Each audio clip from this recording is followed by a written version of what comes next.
This is Professor Kevin Holsworth. We are doing a parts identification on a 2006 F350. I always like to start at the compressor and or the fittings, so I've got a high side service port here. I've got the low side port on the top of the accumulator with my thumbs pointing.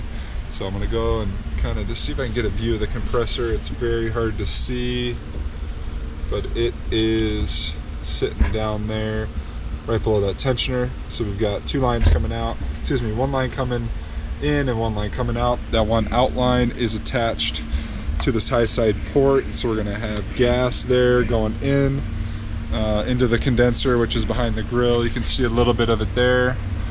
Visual inspection showing that it is pretty clear. The fins are not bent. We want to make sure that's pretty much just like factory. So coming out, we have got this low side line.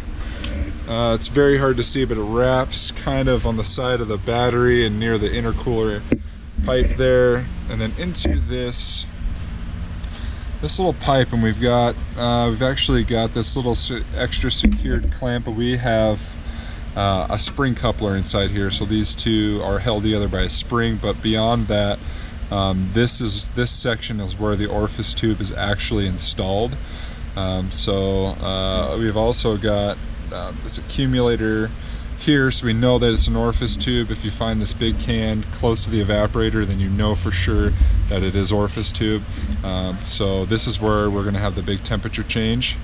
So from hot to cold, it needs to be pretty dang cold right here, because that's going to go into the box, which directly upon this is where the evaporator is, and that thing is going to be pretty close to 33-ish degrees. Anything cooler, it's going to freeze. So, our outline from that is right here, and so this is going to contain some gas coming out, going into the accumulator, out of the accumulator back to the compressor, and that concludes the parts identification.